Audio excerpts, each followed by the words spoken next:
Selamat Paskah semuanya, ayo. Coba lambaikan tangan dulu semua. Ya, puji Tuhan. Penting sekali buat kita, saya selalu mengingatkan kepada jemaat baik Gold Coast Brisbane, bahwa perayaan kekristenan yang terbesar adalah ketika kita merayakan Paskah. Paskah mulai dari Jumat Agung sampai pada peristiwa kebangkitan adalah sebuah peristiwa yang tidak bisa dipisahkan. Itu satu kesatuan dalam sebuah peristiwa kemenangan buat kita orang yang percaya kepada Tuhan. Nah, saudara yang kekasih dalam Tuhan, adalah anugerah Tuhan ketika ada di bangsa ini dan kita tetap ada di dalam hadirat Tuhan, merindukan lawatan Tuhan buat hidup kita. Percaya bahwa Tuhan sedang berkarya, bekerja di hidup kita masing-masing. Tuhan sedang bekerja di hidup jemaat-jemaat Tuhan, baik Gold Coast maupun Brisbane. Puji Tuhan. Tadi pagi saya share topik yang sama. Dan tadi ada choir Gold Coast, as you know, nyanyi saudara. Dan tadi saya sempat undang mereka untuk nyanyi di Brisbane. Tapi ternyata ada beberapa yang sudah ada komitmen untuk sore, jadi mereka nggak sempat nyanyi. Nah, saudara yang kasih dalam Tuhan, saya percaya ada berkat-berkat lain yang nanti MGC akan nyanyi nanti sebentar memberkati kita semua. Berikan tepuk tangan buat Tuhan Yesus.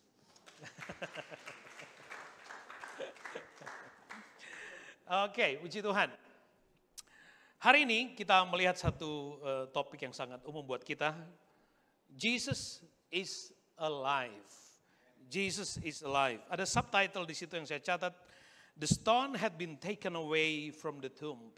Kita akan lihat ayatnya nanti. Saudara, dalam setiap kali memperingati peristiwa Paskah, secara kronologis kita mengikuti itu semua.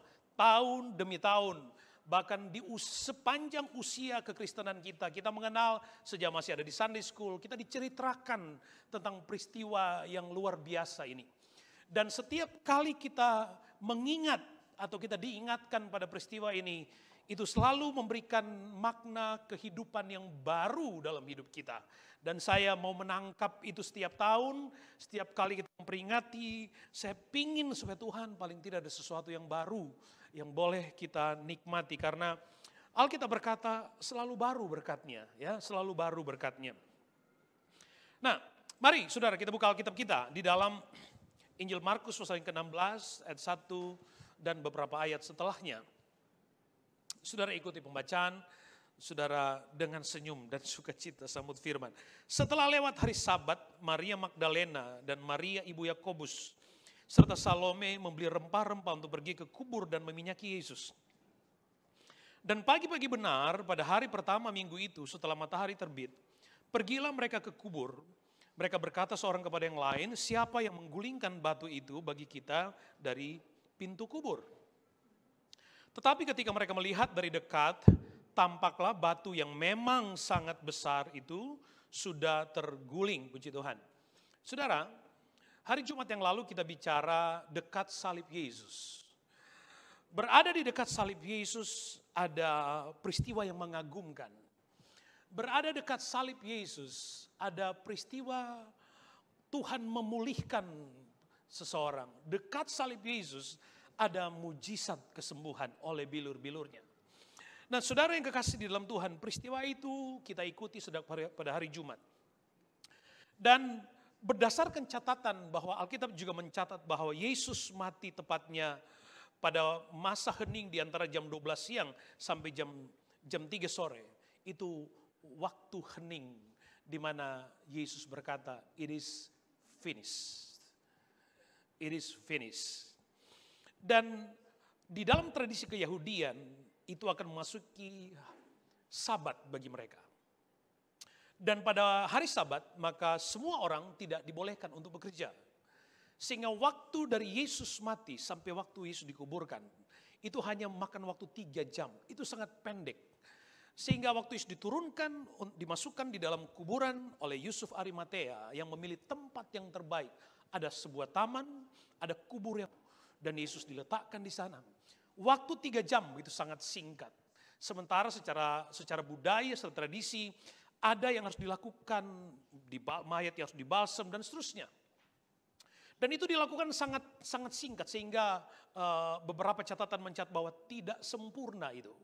Lalu kemudian setelah selesai Sabat pada hari Minggu, Alkitab mencatat beberapa orang perempuan. Hari Jumat yang lalu kita bicara Maria Ibu Yesus. Hari ini kita menyitir sedikit tentang Maria-Maria yang lain. Nah, saudara, para wanita ini, pagi-pagi benar Alkitab katakan mereka datang membawa rempah-rempah pergi ke kubur dan meminyaki Yesus.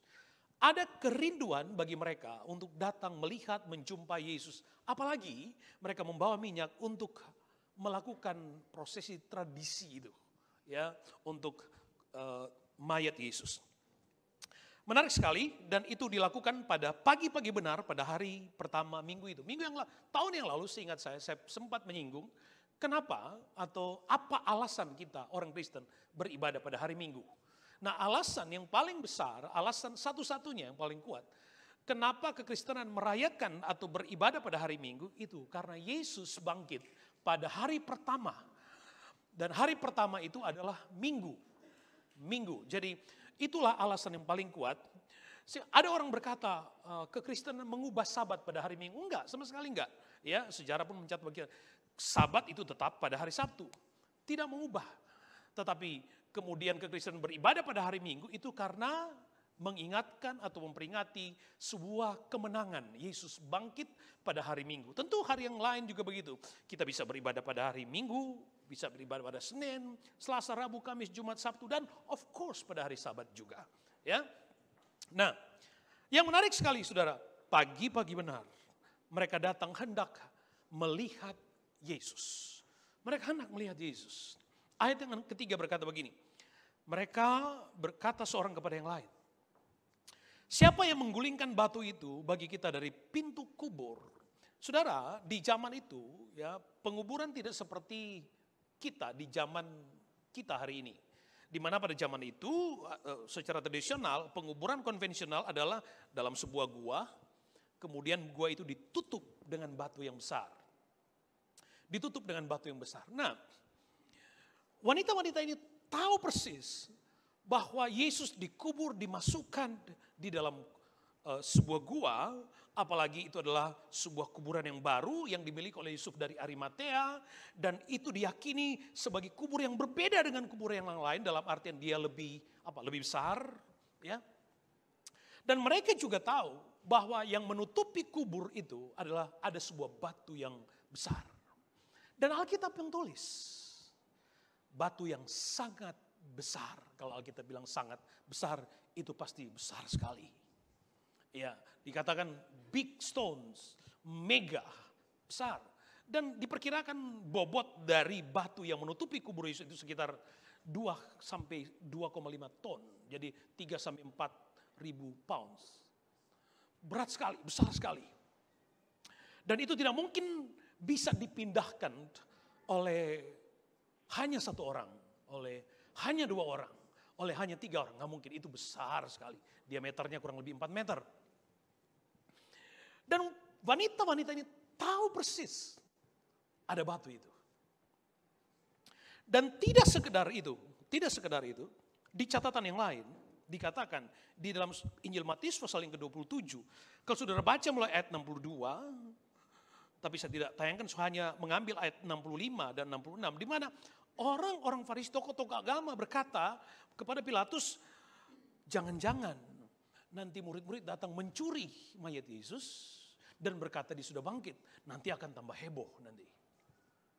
Lalu Pilatus di ayat yang ke-65 dikatakan, kata Pilatus kepada mereka, ini penjaga-penjaga bagimu, pergi jaga kubur itu sebaiknya. Sebaik-baiknya, maka pergilah mereka dengan bantuan penjaga-penjaga itu, mereka memeterai kubur itu dan penjaga. Jadi di kubur Yesus itu ada batu yang besar sekali, bukan cuma batu yang besar. Tapi ada prajurit-prajurit Romawi yang dikirim oleh Pilatus untuk menjaga kubur itu. Tidak sekedar itu, tetapi batu yang besar itu disil, dimeterai. Kalau dimeterai, ada tanda meterai, maka tidak ada satu manusia pun yang boleh menyentuh itu. Nggak boleh. Karena itu hukum, itu law, nggak boleh. Jadi itu keadaan, itu fakta pada hari itu. Sekali lagi, wanita-wanita ini tahu itu. Ini bukan kubur biasa, ini bukan batu biasa, ini bukan peristiwa yang biasa, sebab di sana kok tiba-tiba Ada prajurit di sana yang menjaga. Bahkan satu-satunya kubur yang dimeterai. Tapi saudara, yang menarik, di dalam pembacaan kita tadi, Alkitab berkata begini. Ayat yang ketiga dikatakan, Matius tadi, para wanita ini berkata di antara mereka, siapa yang akan menggulingkan batu itu bagi kita dari pintu kubur itu? Siapa? Siapa yang akan menggulingkan batu yang besar itu? Siapa yang akan mengusir para prajurit Romawi itu? Siapa yang berani cabut meterai itu? Kalau itu hanya diladeni dengan alasan rasional seperti itu, semua orang akan pikir, sudah selesai. Kita pasti nggak bisa apa-apa. Kita nggak mungkin bisa berbuat apa-apa. Sudah, kita pulang aja. Tapi Alkitab tidak mencatat demikian. Alkitab mencatat berbeda. Alkitab mencatat mereka jalan terus. Mereka jalan, di ayat yang 4 dikatakan ketika mereka melihat dari dekat. Sebelumnya, sebelum sampai di kubur, mereka bilang, nanti siapa? Ia akan menggulingkan batu itu. Tapi ketika mereka semakin dekat, berarti ada aktivitas, ada progresivitas di situ. Mereka bergerak maju ke kubur itu. Hendak, ingat alasannya hendak melihat Yesus. Hendak melihat Yesus. Dan dikatakan tampaklah batu yang memang sangat besar. Sangat besar. Tapi bedanya, batu itu sudah terguling. Batu itu sudah terguling. Kita sekarang begitu mudah menangkap maknanya karena kita melihat the whole story sejak awal. Kita udah tahu kubur itu batunya sudah digeser, sudah nggak ada di situ. Tapi wanita-wanita ini di zaman itu, di saat itu mereka belum tahu. Yang mereka hanya tahu ada batu besar, ada prajurit Romawi, ada meterai. Itu kalau mengikuti alasan normatif mereka, karena batu itu besar sekali, tidak ada di antara mereka, nggak ada Wonder Woman di antara mereka. Nggak ada. Mereka sadar bahwa mereka tidak mungkin bisa menggeser batu secara fisik. Mereka tidak, pikiran mereka pun tidak mampu menganalisa bagaimana caranya. Tapi mereka nggak berhenti. Mereka terus maju. Mereka jalan terus. Dan amazingnya adalah ketika mereka tiba, mereka sampai di kubur, mereka lihat itu batu sudah terguling. Haleluya. Itu batu sudah terguling. Saudara yang kasih di dalam Tuhan Yesus Kristus. Saya selalu berkata kepada kita bahwa perjalanan iman kita adalah sebuah perjalanan menuju kepada pribadi Yesus. Sebuah persekutuan. Tujuan kita bukan kepada place-nya, tapi kepada person-nya, kepada Yesus. Dan itulah perjalanan. Nah, demikian ketatnya kubur Yesus dengan batu yang besar, prajurit dan dimeterai itu. Ada batu yang besar, tapi ada orang-orang yang hendak melihat Yesus. Bagaimana caranya? Saudara yang kekasih dalam Tuhan. Saya mau katakan begini buat kita. Jangan izinkan apapun bentuknya menghalangi kita untuk bertemu dengan Yesus. Jangan. Apapun alasannya. Apalagi aku cuma pikir, aduh, ke gereja enggak ya? Ibadah enggak ya? Tapi kan ini kayaknya mendung nih. Nanti mobil saya basah nih. Baru dicuci tadi. Tapi kan capek banget jalan dari bus sampai ke sini. Dengan semua alasan yang coba berusaha ada di pikiran kita hanya untuk menghalangi seseorang datang kepada Tuhan. Capek banget seminggu kerja. Seharusnya kan weekend ini waktu keluarga.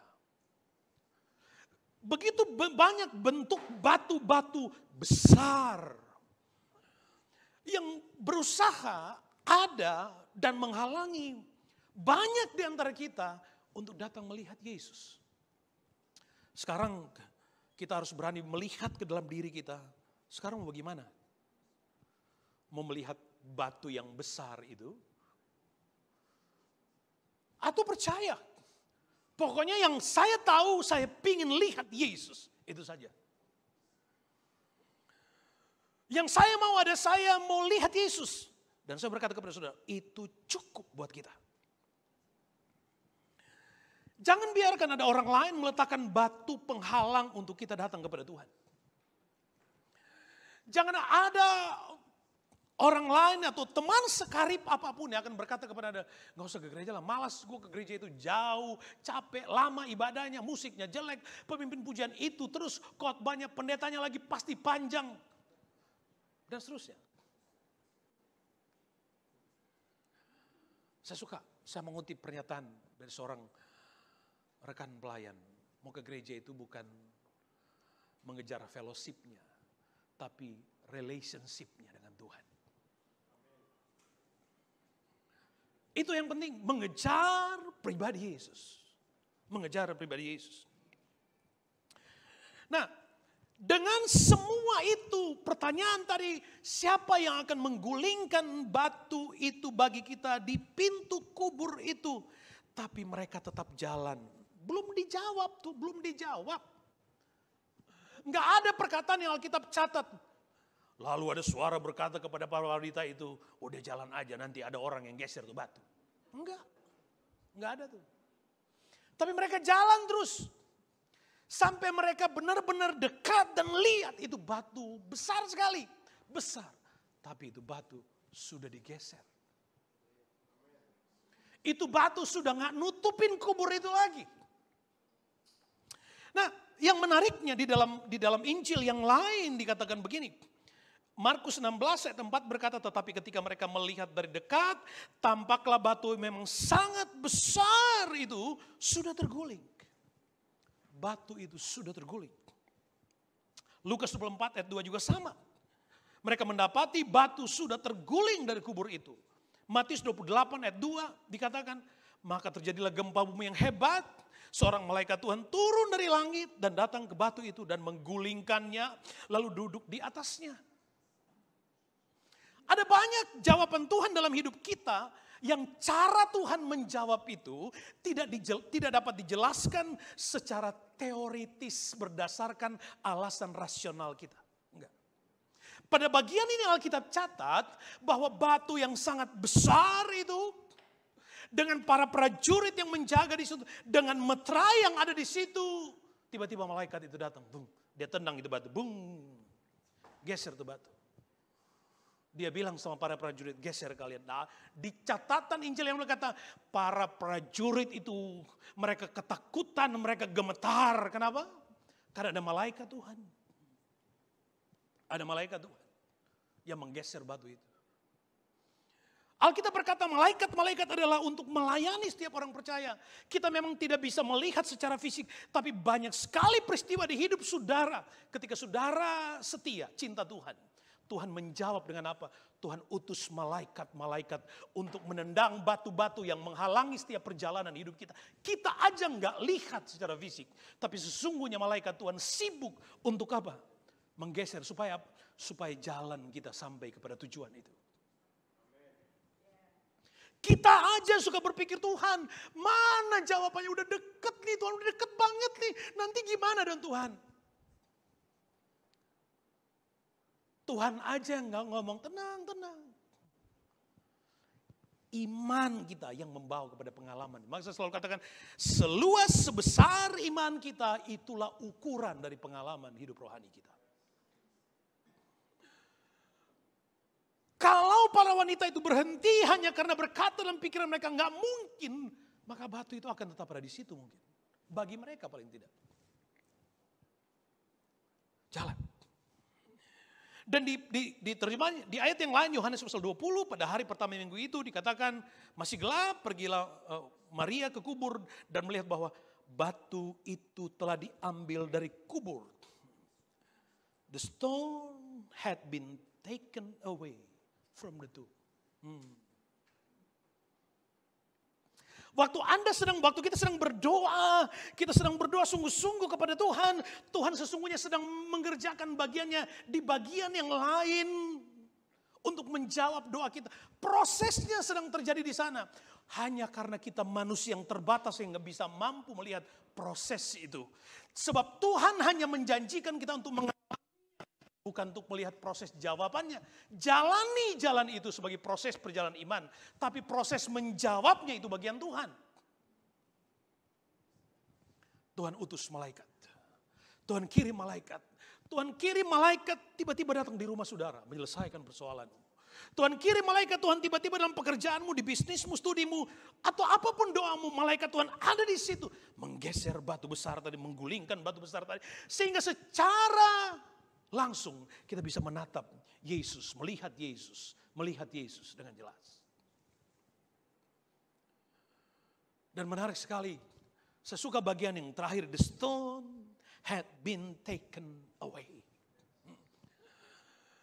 Saudaraku yang kekasih di dalam Tuhan Yesus Kristus, saya selalu berkata kepada saudara, perjalanan gembalamu ini adalah perjalanan iman.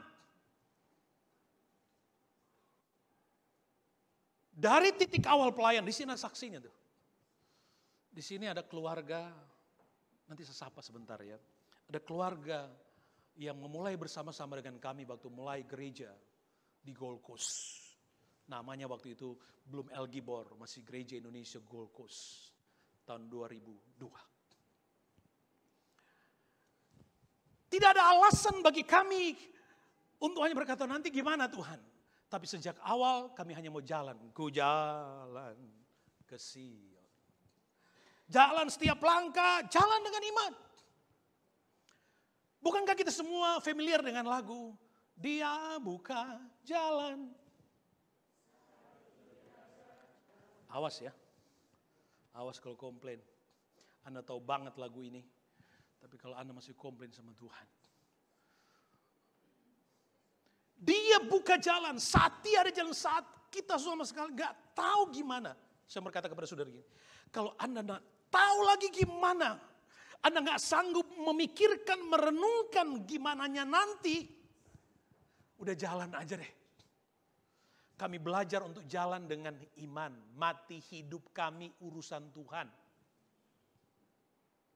Urusan Tuhan. Itu perjalanan. Dan saudara yang kekasih di dalam Tuhan Yesus Kristus. Mari.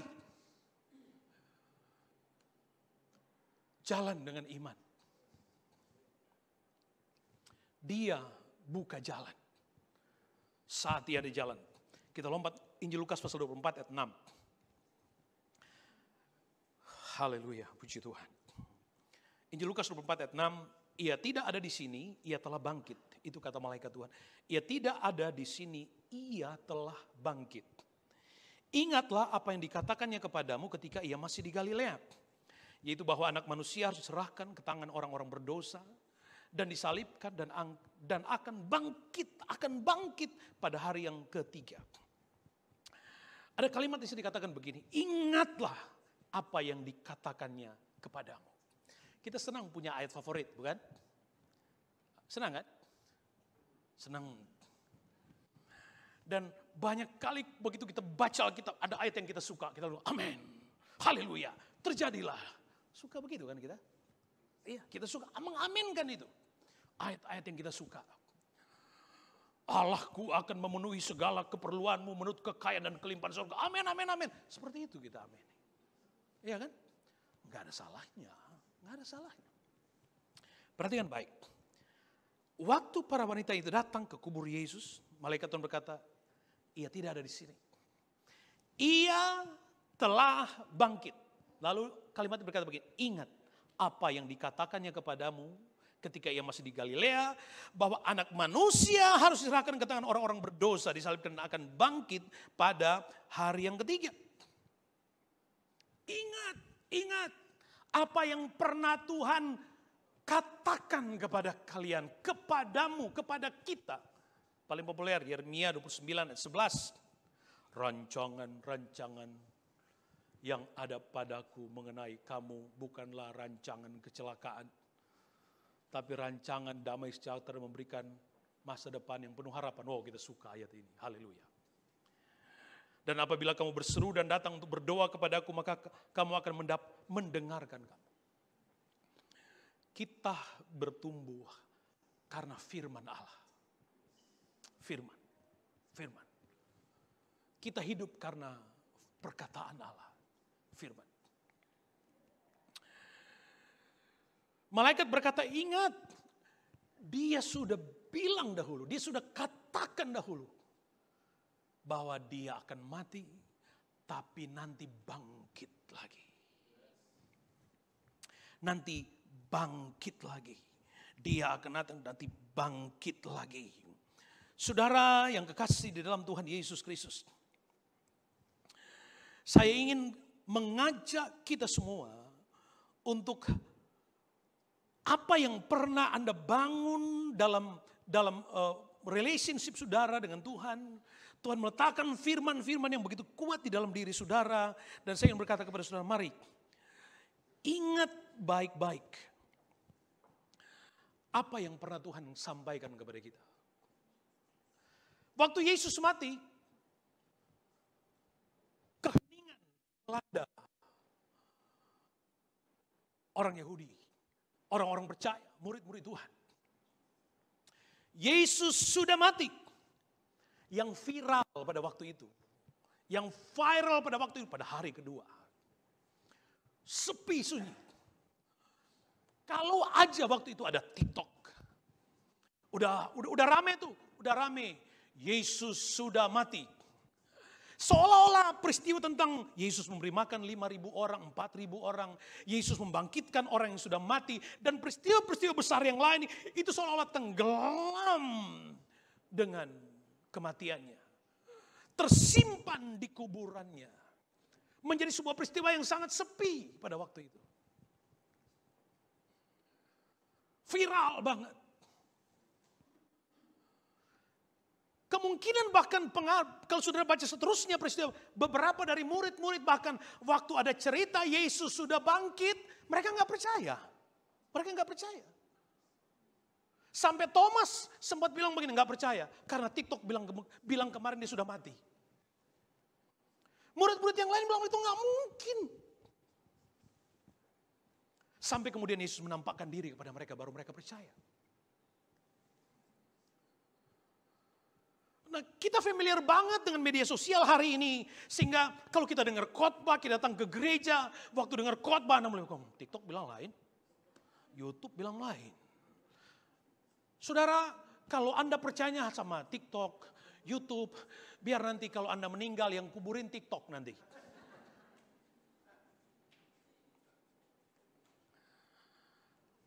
Apapun jenis makanannya, kalau itu dimasak di rumah sendiri, mau nasi sama garam sama minyak, itu tetap membuat kita bertumbuh. Amin. Bertumbuh di rumah. Kadang-kadang kalau masak apa? Ayam goreng lagi. Apapun yang Anda makan, tapi kalau di rumah itu selalu menyehatkan. Itu selalu menyehatkan. Jangan ada batu yang menghalangi Anda untuk bertumbuh di dalam Tuhan. Jangan ada bentuk apapun yang menghalangi kita untuk percaya kepada Tuhan. Jangan takut. Ingat apa yang Tuhan sudah pernah katakan kepadamu. Ingat firman, ingat firman. Daripada ingat salah orang lain. Ngapain? Ngapain ingat-ingat salah orang lain? Jangan pandang salah orang lain. Pandang saja Yesus. Nah, itu enak kan? Kalau jadi orang Kristen cuman lihat-lihat yang negatif. Cuman lihat-lihat yang buruk-buruk. Nggak mungkin bertumbuh. Anda mau duduk di gereja megah dengan pengkhotbah terhebat sekalipun, nggak akan bertumbuh kalau pikirannya hanya tertuju kepada hal-hal yang negatif, yang minor. Mau ada batu sebesar apapun, kalau tujuanmu Yesus, jalan terus. Biar Tuhan yang bereskan itu batu-batu itu. Tuhan yang bereskan. The stone had been taken away. Jalan. Jesus is alive. Itu yang penting. Jesus sudah bangkit. Dia hidup. Dan kehidupan yang kita terima di dalam Yesus tidak hanya bermakna historis pada peristiwa di zaman itu. Tapi dia bermakna kehidupan sampai detik ini. Bukan cuma hari ini. Besok dan seterusnya. Kehidupan itu kita terima di dalam Tuhan Yesus Kristus.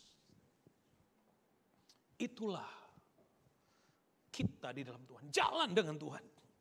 Batu itu bisa saja apa? Rasa takut, kekhawatiran, kecemasan, apalagi beban persoalan. Batu besar juga bisa kesuksesan. Bisa juga bicara tentang kesejahteraan. Banyak orang kalau sudah sukses banget, sudah sejahtera.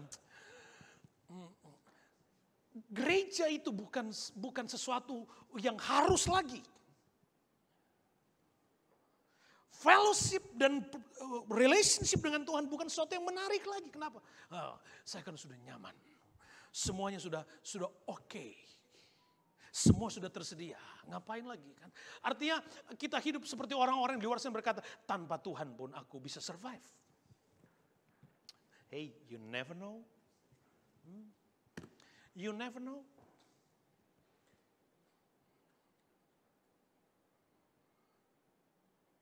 Saatnya bagi kita, Anda anak-anak muda yang sedang bergelut dengan studi Anda, para profesional yang bergelut dalam profesi di status sosialmu yang tinggi sekalipun. Pengharapan dan kepastian kehidupan itu hanya ada di dalam Tuhan Yesus Kristus. Sebab Dia hidup, Dia bangkit memberikan jaminan buat kita. Dia buka jalan. Pokoknya jalan aja. Ku jalan ke Sion. Enak tuh lagunya tuh. Jalan. Tapi bagaimana dong Tuhan? Jalan aja sama Tuhan. Nanti gimana dong? Jalan aja sama Tuhan. Tapi kan ada jalan aja sama Tuhan. Nanti gimana visanya? Jalan aja sama Tuhan. Tapi nanti jodohnya gimana dong Tuhan? Jalan aja sama Tuhan. Amin. Amin. Jalan. Jalan sama Tuhan itu ngeri-ngeri sedap. Tapi akhirnya selalu mengagumkan. Mengagumkan. Mengagumkan. Jangan takut. Kita lompat dalam pembacaan lain. Yohanes pasal 20 ayat 6, 7. Maka datanglah Simon Petrus. Sudah berita Yesus sudah bangkit. Maka datanglah Simon Petrus juga menyusul dia dan masuk ke dalam kubur itu. Ia melihat kain kapan terletak di sana. Sedang kain pelu yang tadinya ada di kepala Yesus tidak terletak dekat kain kapan itu, tapi agak di samping di tempat lain dan sudah tergulung. Ada tradisi, walaupun itu masih pro kontra, tapi gini, kebiasaan bahwa mayat itu sebelum dikubur dia harus dibungkus dengan kain kafan. Ya, dibungkus dengan kain kafan. Waktu dimasukkan di dalam goa, maka mukanya ditutup dengan napkin seperti kain kotak tutup di muka. Itu, nah Yesus pun seperti itu, dikubur.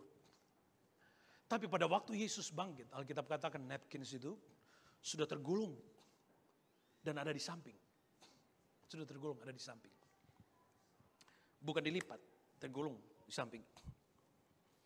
Di dalam tradisi bahwa jika seseorang diundang makan di satu rumah dan dia enjoy dengan makanannya, dia senang dengan makanannya, dijamu dengan baik, maka dia akan ambil napkins. Dia ambil napkin, dia bersihkan mulut tangannya, wah enak banget, dia sampai banting itu napkin, enak banget, enak banget ini. Aku sudah selesai. Dan saudara yang kekasih dalam Tuhan, kalau itu kain napkin itu dilipat rapi,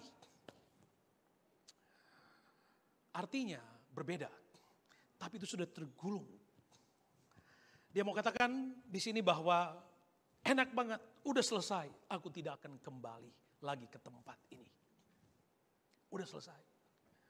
Membuktikan bahwa Yesus sudah bangkit, dia tidak akan kembali lagi di kubur itu.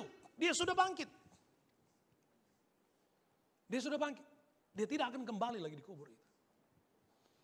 Dia kembali sebagai Tuhan nanti kemudian, tapi dia tidak akan mati lagi. Dia tidak akan dikubur lagi.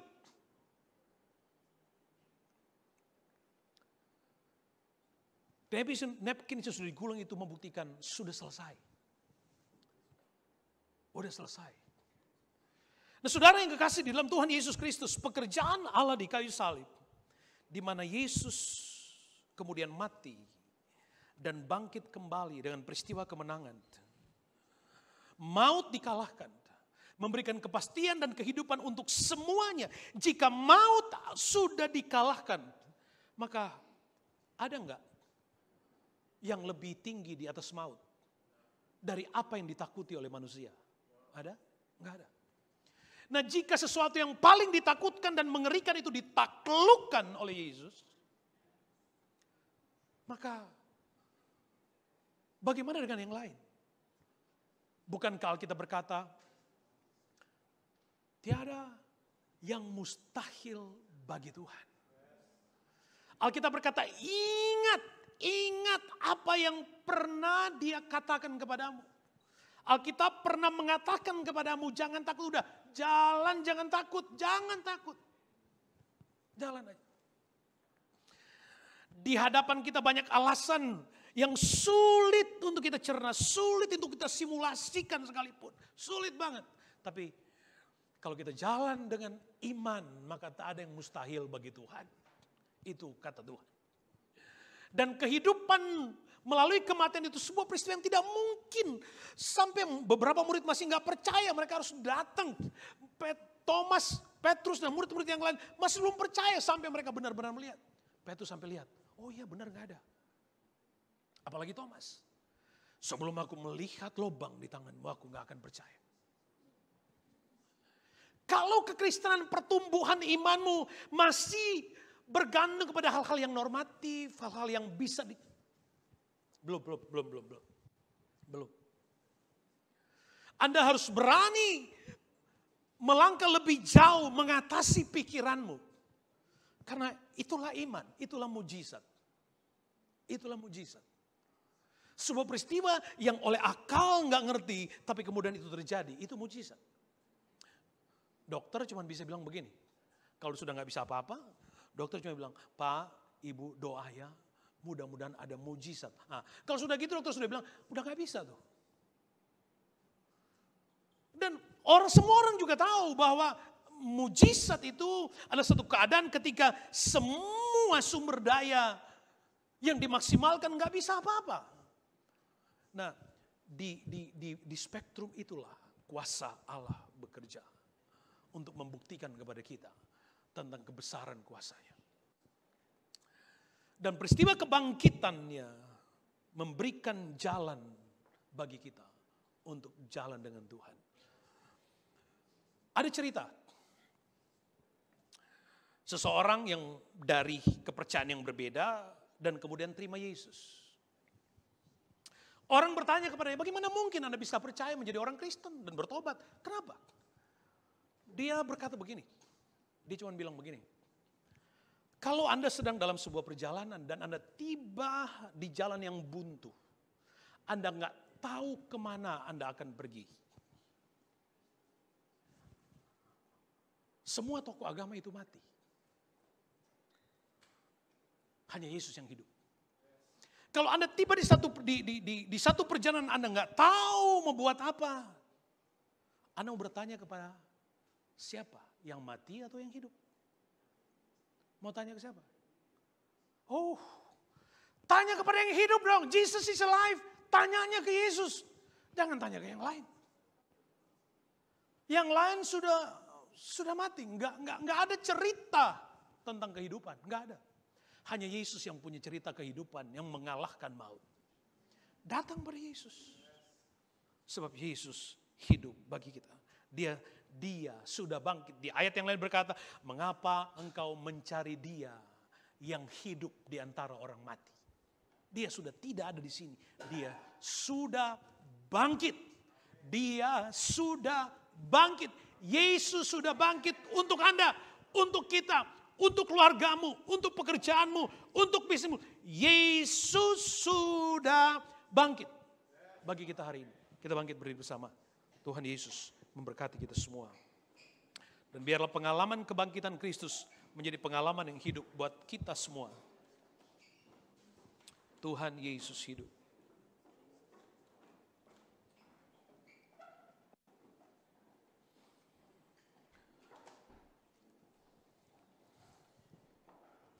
Haleluya, puji Tuhan.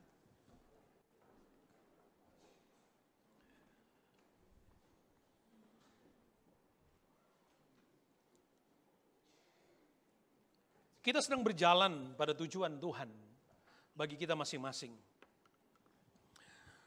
Setiap individu punya cerita yang berbeda.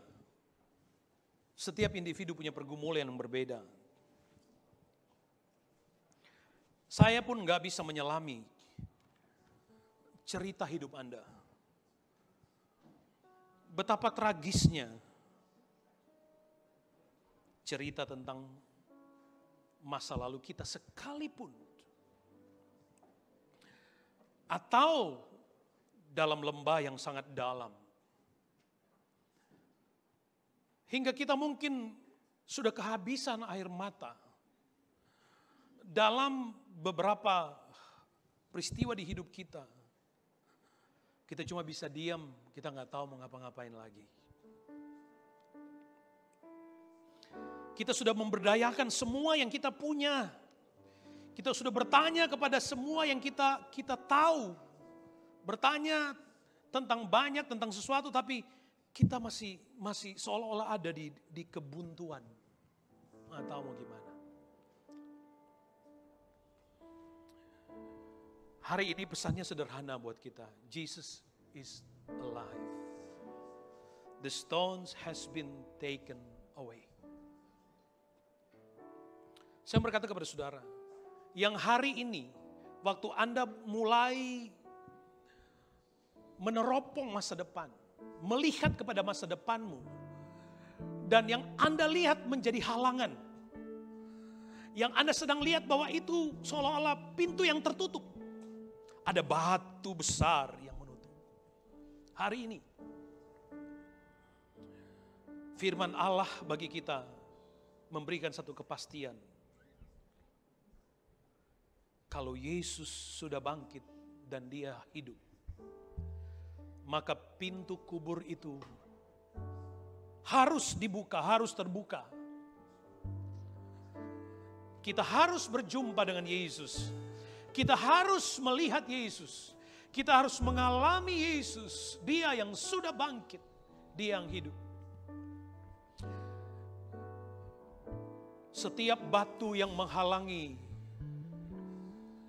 besoknya kita, hari esoknya kita, ada malaikat Tuhan yang sedang Allah perintahkan. Tuhan saat sedang suruh malaikat-malaikat itu geser batu-batu itu. Sehingga jalanmu menjadi jalan yang penuh dengan kemenangan. Tuhan menetapkan langkah-langkah orang yang hidupnya berkenan kepadanya. Tuhan sudah establish. Dan dia memastikan batu-batu itu gak boleh menghalangi. Jalan terus. Yesus hidup buat kita. Hari ini kita memperingati kematian Yesus. Kebangkitan Yesus. Kita memperingati peristiwa besar dalam perjalanan iman dan perjalanan kekristenan kita. Peristiwa kematian dan kebangkitan sebuah peristiwa besar yang memberi makna langsung dalam hidup kita untuk memandang ke depan kepada Allah yang hidup. Haleluya.